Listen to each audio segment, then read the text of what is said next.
Alright, y'all, what's poppin'? It's your boy JP. I got another one for y'all today. We're gonna be tapping in with a serial killer kidnaps the wrong teenage girl and gets brainwashed by her. The case of Lisa McVeigh. So y'all let me know in the comments if y'all heard of this case prior, if it's new to y'all and this is y'all first time hearing about it. Let me know in the comments how y'all feel about it and how y'all, feel about how the whole situation played out. So we're gonna jump right in. If it's your first time tuning into the channel, don't forget to like, comment, and subscribe.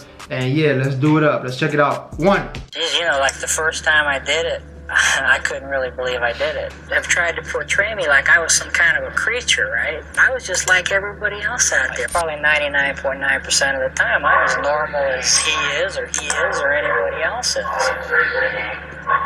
But Bobby, 1% of the time or whatever, that there's some kind of a problem there.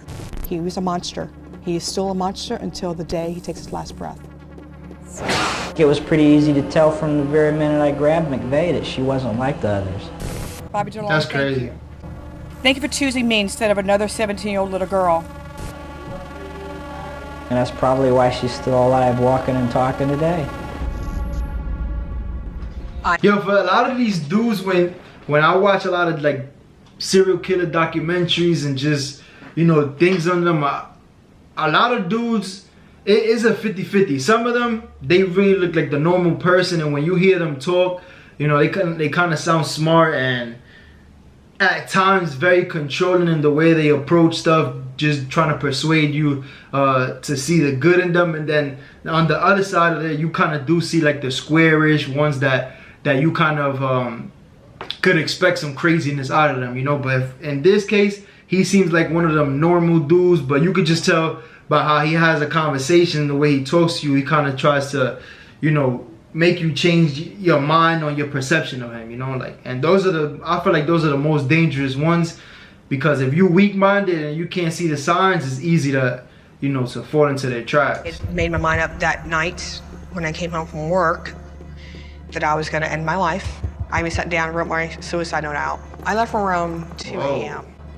when I got off my shift. I remember being happy.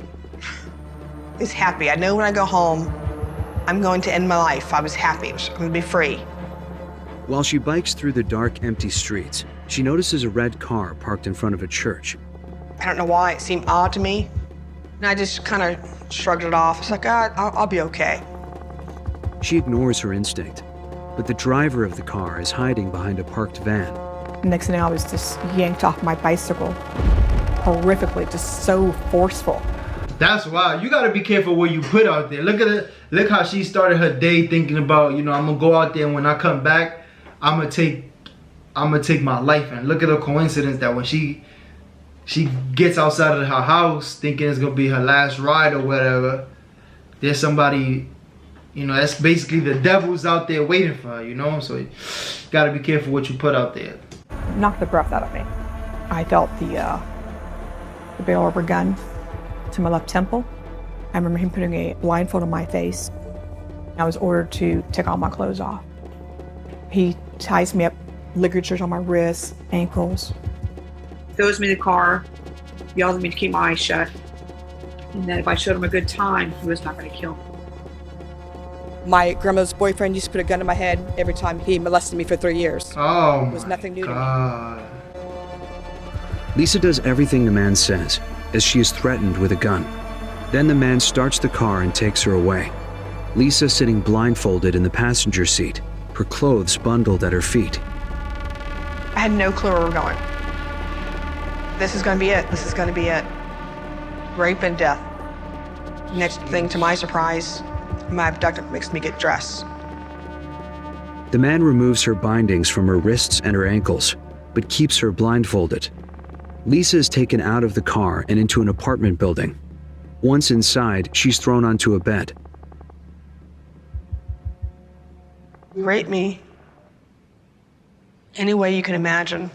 He raped me. Very painful. Man, it's kind of messed up. Just looking at it, because she's going through like a wild thing, but it was nothing new to her at the time. You know, she just said, you know, they used to put a gun at her temple before she got raped. So it's kind of like even a tougher situation because, you know, it's happened more than once. You know, for some people it may happen, you know, one time, but when it happens repeatedly, that's kind of like, you know, messed up. I don't even know how you can even live with that. You know, that's very traumatic, bro. I would just go far away. I would sometimes pretend I was in a field of flowers, a happy place. I would just disconnect from the rest of the world and just damn, bro. You gotta persuade yourself to just go through it.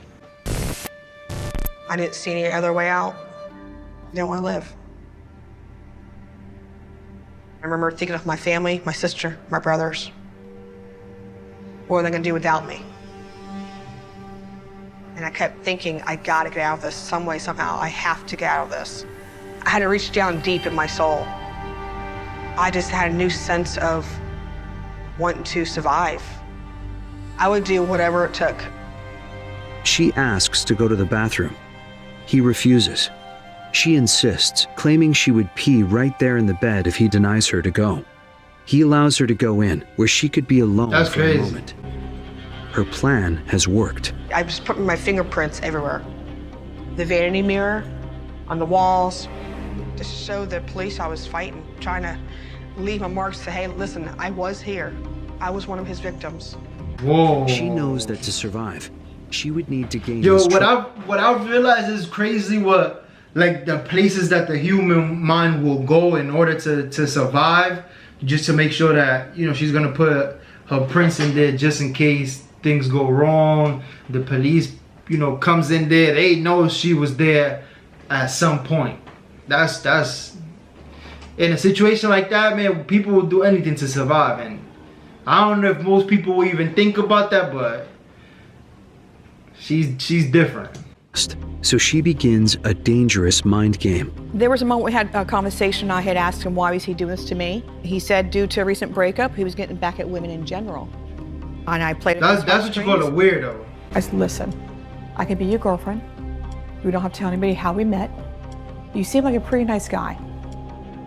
I had to show he had control and I respected him, no matter what.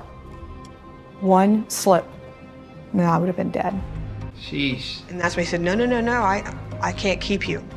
He told me to get some rest, get some sleep. It'd be over in a little while.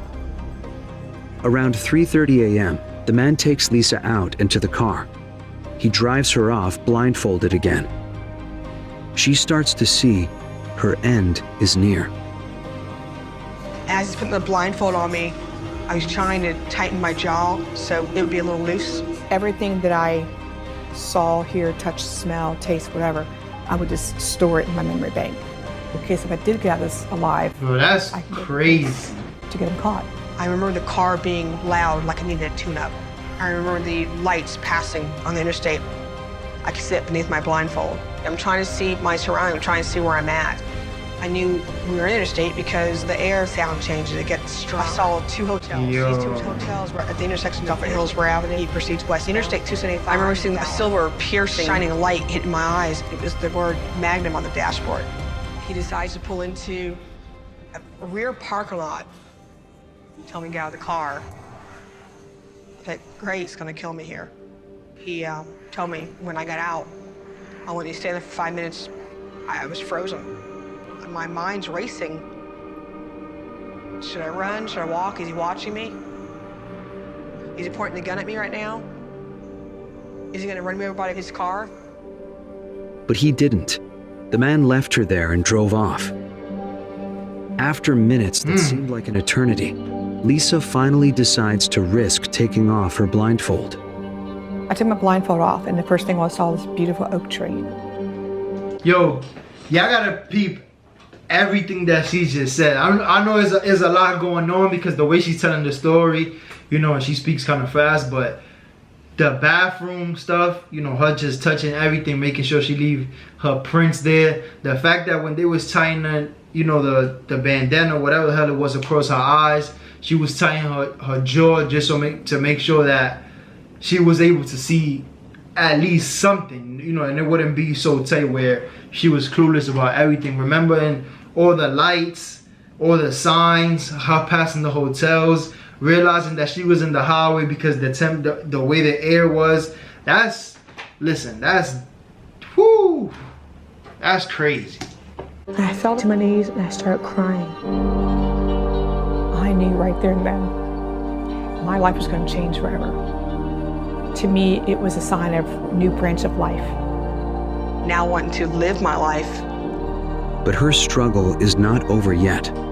When she gets to the police station, she tells a detective everything that happened to her. I wonder how they found Because her. Lisa has such composure, she doesn't look like other victims. And so the detective doesn't believe her. Lisa gets angrier and angrier, but she can't let her kidnapper get away and hurt someone else. We were finding a body, it averaged out about every 2 weeks. You know if you don't solve it soon, someone else is going to die. I was asked by my detective to go in and talk to her, and I did talk to her. I took my wallet out of my jacket and showed her the picture of my daughter. And I told her, this is my daughter, she's your age. There's nothing I won't do to protect her. And I'm going to protect you. I started crying. I guess your son, there's definitely good officers. Through my hands, small mustache, pockmarked face, small ears. I'd never seen a victim of a violent crime like this that had such recall. The breakthrough was the Rhodes girl's description of she was different. She was different. For a 24-hour surveillance of Long. He gave me a photo lineup, 6 pictures. I said, that's your guy. Just take your time. You gotta take your time. I'm telling you, that's your guy. You're like Pablo Escobar. We were confident we had the right suspect. It was imperative for us to move as quickly as possible. All of a sudden they said, we've got him. And they ran out into the parking lot. They handcuffed him, put him in the car, read him his rights. Late this evening, investigating officers from the task force have arrested and charged Robert J. Long, and we have charged him with 9 counts of first-degree murder. They gotta throw him under the jail, man. Bobby Joe Long's arrest came with the help of a young girl, a teenager, who he kidnapped. Now, she got away, and then she helped lead detectives to the serial killer. But how many more would he have killed had it not been for the one victim who escaped him? November 4th, 1984, Bobby Joe Long released me. I promised myself I would never live as a victim. Bobby Joe Long, thank you. Thank you for choosing me instead of another 17-year-old little girl. Lisa worked for years as a sheriff's deputy. Wow. The one that got away is now the protector. I know not on my That's watch. crazy. I know that she probably feels like, you know, I went through this situation that one time. Might as well. That's, you know, she in a messed up situation. She probably found her purpose there. She just like, listen, I'm gonna make sure that none of this happens to nobody else ever again, because she know how it feels. Aside from, you know, with her grandfather or her grandma's husband or whatever the case may be raping her, going through that situation changed her, you know what I'm saying? And it's crazy that she had to go through that, but to end up a sheriff, it's crazy. Will I let any child get hurt? And if they do, I'm gonna be their voice and I'm gonna be their advocate. I aspirated myself a long time ago to make it my obligation to be the voices of the women's lives who took too soon.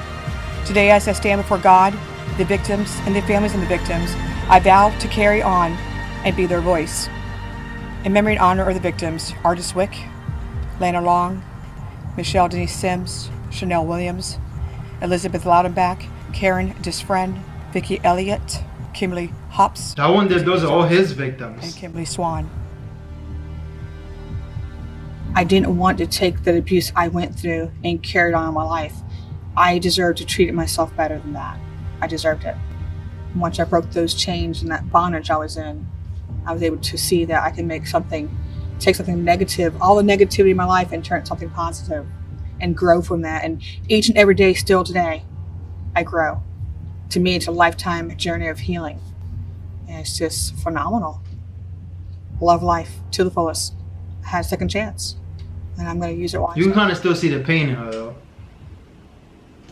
Man, this is the end of the video, y'all. Let me know in the comments what you think about this whole situation. I mean, overall, just to hear her say that, although she went through like all that stuff, you know, getting raped multiple times, you know, she kind of like accepted the situation for what it was, and she was not gonna let it, you know, just be like a burden in her life, which is something different to hear, because most victims, and I'm pretty sure from time to time she probably thinks about it, but most people live their life with, you know, letting that, you know, take control of their entire life and never get over it, which is something that, man, you can't blame them. That's not something, that's very traumatic, and everybody's not strong-minded enough to just, you know, accept it for what it is and try to move on. I mean, what amazes me is just the fact that she really did all these different things just to make sure, you know, if it went bad, they would know that she was there at the time that it happened. Her remembering the lights, the hotels, the brand of the car, like, it's crazy. And she remembered everything. She pointed him out, which is, there's something different. You don't really see these things in many of these cases. What I wonder, to be honest, what just crosses my mind is, I wonder why he just let her go. I mean, yeah, he abused and he did what he did, but he eventually just, you know, just let her go. I wonder if it was because, you know, she kind of like got in his head and told him that she wanted to be in a relationship with him, and she didn't have to tell nobody where they met or whatever. That's kind of like the question I have. I wonder, you know, what made him just be like, yeah, I'm gonna just let her go, you know, she's different. But y'all let me know in the comments again how y'all feel about this video. If y'all new, make sure y'all like, comment, and subscribe, and to the next one. Peace.